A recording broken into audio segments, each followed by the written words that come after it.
Hey guys, Claire here, and in today's video, we're going to talk about all things Harry and Meghan. We're getting closer and closer to the upcoming Invictus Games in Whistler, Vancouver. And if you're interested in staying abreast of all the upcoming activities, don't forget to check them out on the social media platforms. I am. Je suis. I am. I am. I am. I am. I am ready. Belize removes Queen Elizabeth's image on its banknotes as a step of decolonization. Belize has taken a significant step toward removing the remnants of colonization by replacing the image of the late Queen Elizabeth on its dollar bills with those of national heroes. Unveiling the new design of the banknotes late Thursday, the governor of Belize said, along with improved security and anti-counterfeit features, the new family of notes also allows us to recognize and celebrate our heritage and the rich history of Belize. The new notes will go into circulation in June.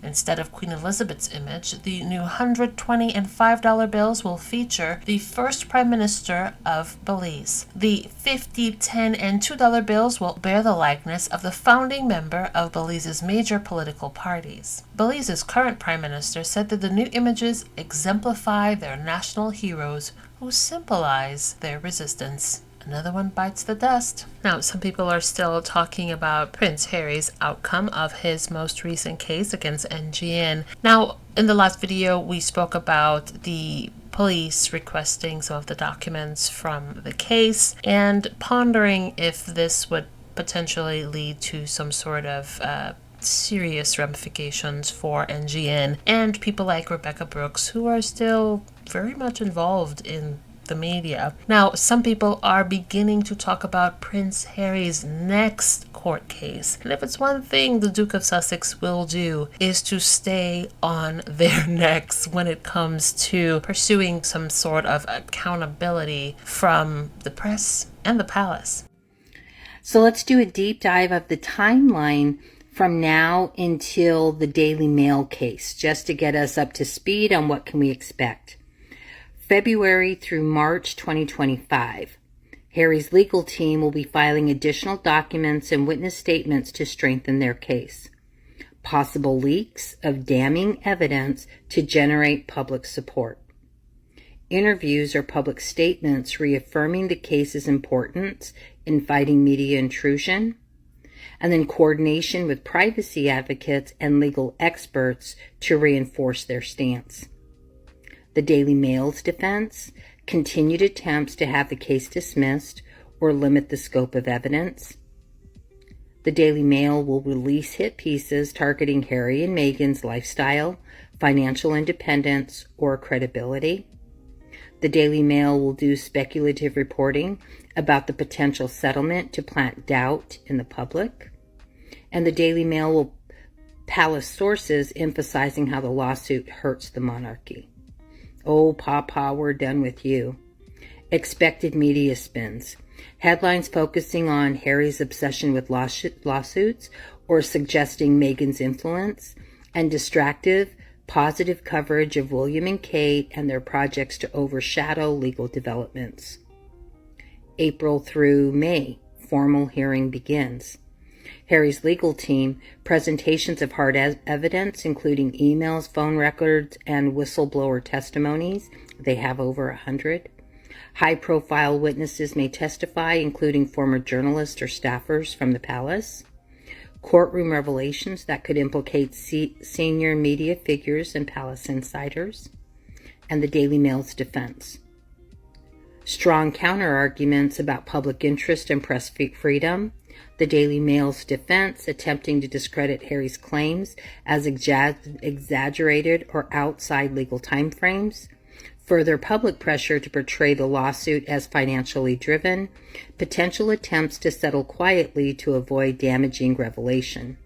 Expected media spin.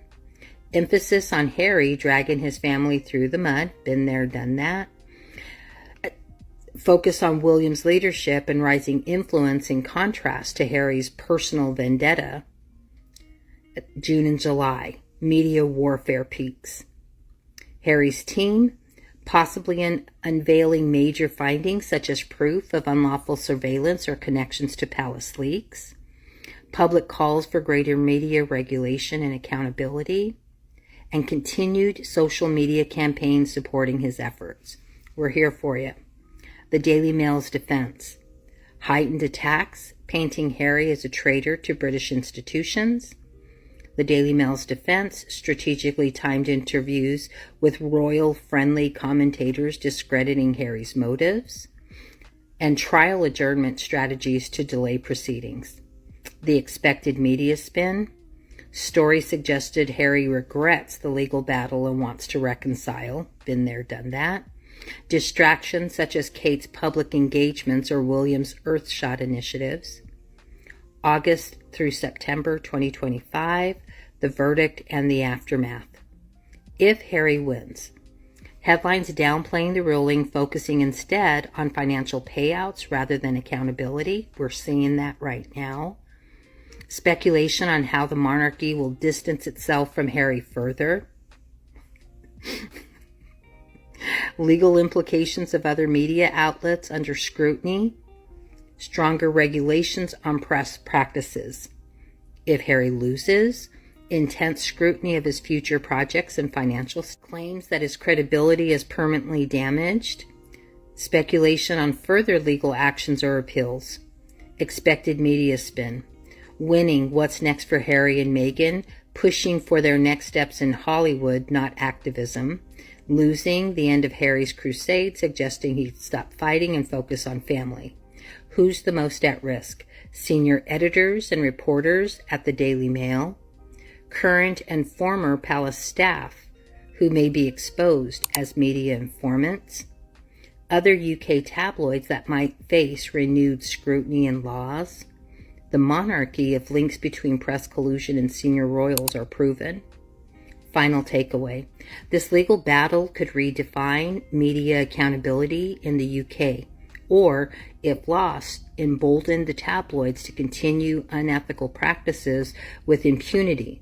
Harry's reputation, public trust in the monarchy, and the future of the press regulation all hang in the balance. One of the things that I keep seeing as well as I write through this is I always try to separate whether or not, I always make it clear that there is no reconciliation with Harry returning to the institution, but the possibility and opportunities are there for reconciliation with his brother, right?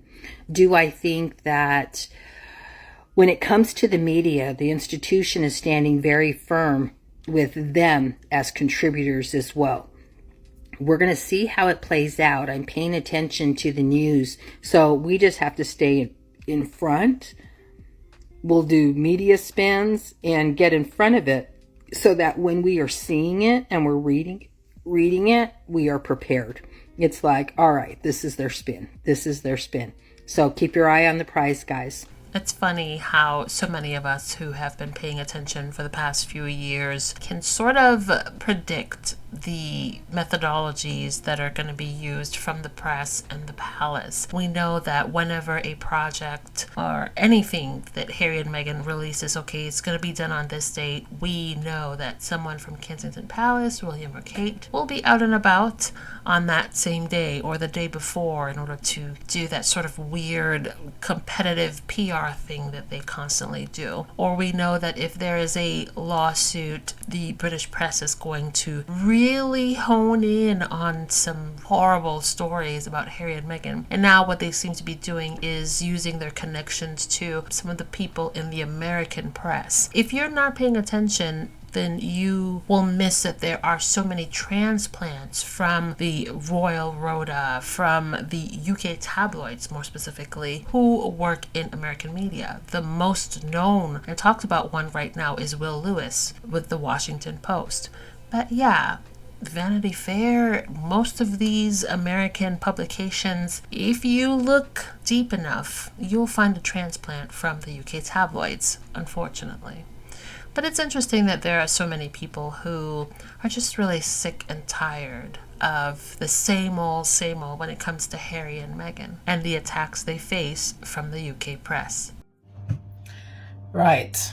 For all those who are still not understanding the monumental victory, and even with all the evidence presented in front of them, still are in denial about the victory that Harry received. I'm going to make it really, really simple, because we like to keep things very simple, especially for all the cheap seats in the back.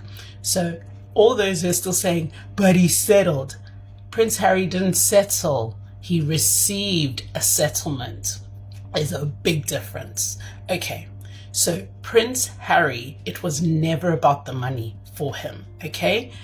It was about the admission of guilt and the public apology, which he received on his terms. So that's the bit you need to understand, that him getting a settlement was part of that. That's just like an extra. But the truth of the matter is, Harry wanted to prove that the evidence that he had could go to court and was going to go to court, and MGN are the ones who conceded. They're the ones who said, you know what? We don't want this to see the light of day because there's a paper trail and there's receipts, and Harry had those receipts. It's in the book. Read the book.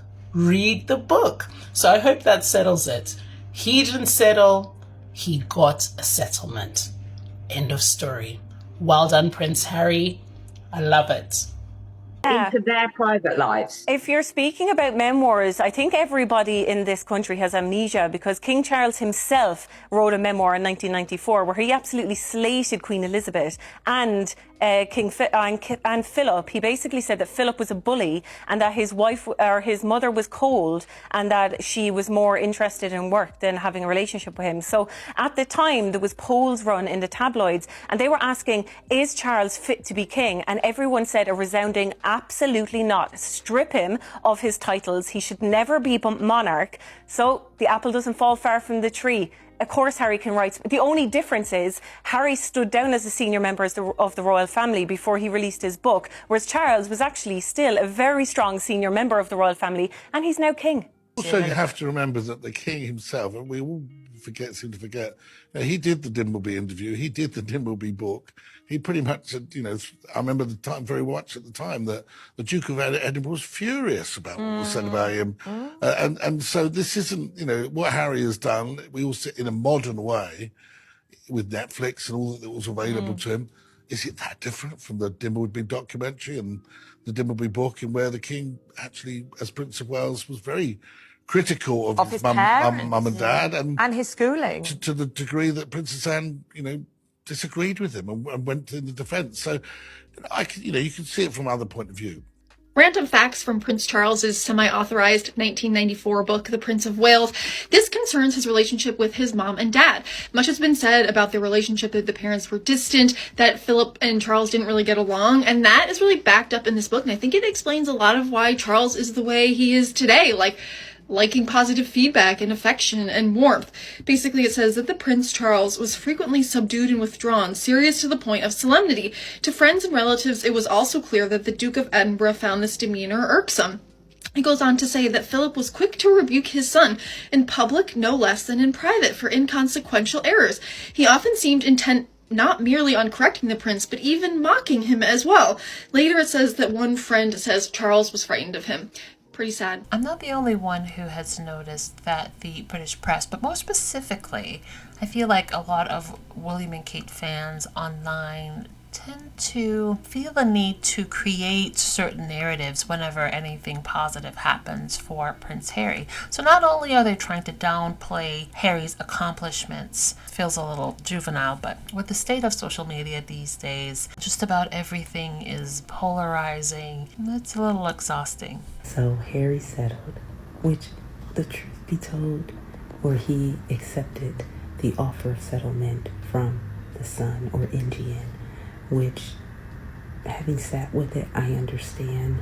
And truth be told, he got something that was unheard of. When in settlements do you get an admission of guilt? The point of a settlement is I pay you money to make it go away, and I don't admit any wrongdoing. But I think they knew and understood that Harry was not going to settle unless they said that they were wrong. There was some accountability, because that's what he said he was going for. So they apologized to Princess Diana posthumously, which is amazing, and I bet brought some closure for him, especially since, look, my mother wasn't paranoid. You guys did intrude on her private life, and they admitted to that, and also that their investigators did get information unlawfully, although they made sure they didn't say their journalists at the Sun got information unlawfully, but they apologized for that, and of course gave him, according to sources, 10 million or more, which is fantastic for him. But can we stop asking if, oh, is Harry gonna donate his settlement to charity like his brother did? We don't know if William donated his settlement to charity. I think it was Angela Levin who started that rumor. You guys wouldn't even know about a settlement if it wasn't for Harry and him taking these tabloids to court. That's why it was a secret settlement. He took the money and kept it moving.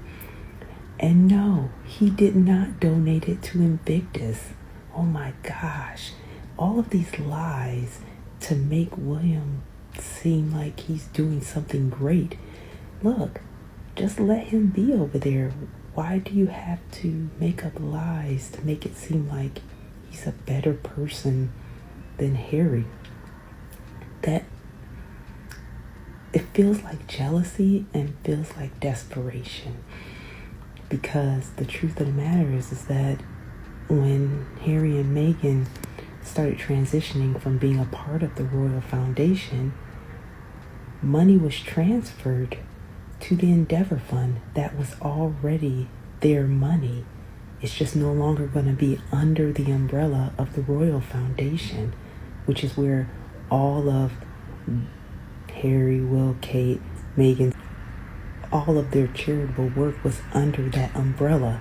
So they just transferred Invictus money out of Royal Foundation to the Endeavor Funds, which is actually started by Harry too. And I'll put that at the end so you can see that, yeah, no, they just transfer Harry's money to Harry. Just no. Prince William did not donate his settlement to charity. That is unproven and unfounded. No, Prince William did not donate money to Prince Harry or Invictus. That in documentation just shows that didn't happen. So can we let Prince Harry do what he wants with the money he got? It's probably going to go to security, since because of the same media and the people who are pushing conspiracy theories and pushing threats towards them, that they need 24/7 security, which is super expensive. So yeah, it's been 5 years of his life trying to get accountability, and he did. And not only did he get accountability, it also helps the UK change the media, because this is completely unacceptable, the fact that they can do this and get away with it. Now they're saying, hey, within Prince Harry's statement, hey, Met, can you do something about this? But he also said that about when he won the case against the Mirror, and the Met hasn't done anything yet. So we'll see.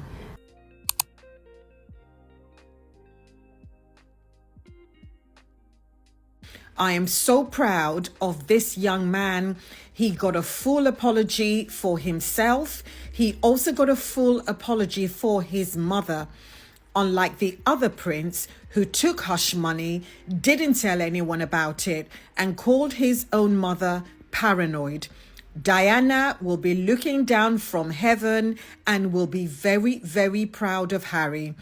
Harry kept at it. He was undeterred, unlike some people who were so scared of these newspapers. They were so scared of what these newspapers might reveal about them. Harry, he just went on. He battled on like the soldier that he is, like the strategist that he is. They attacked his wife, they attacked his children, but he said, nope, rather than me submit to you and rather than you hold rubbish over my head for the rest of my life, let's get it all out in the open now.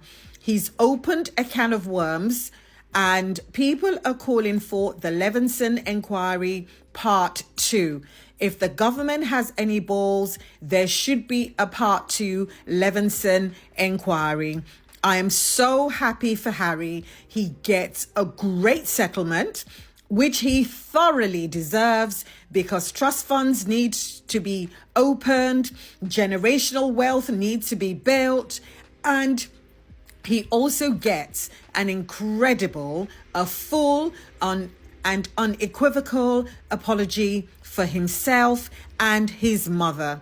Well done, Harry. You are truly the good King Harry that your mother named you. Kate Middleton has been spotted out and about in Notting Hill. Apparently she went to get new glasses.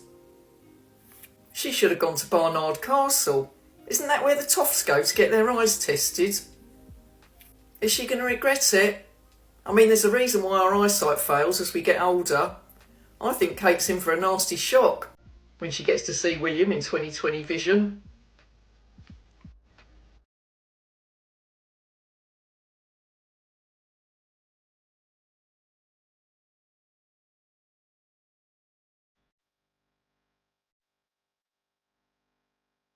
Thanks for watching. Don't forget to like and subscribe. Also, hit that notification bell.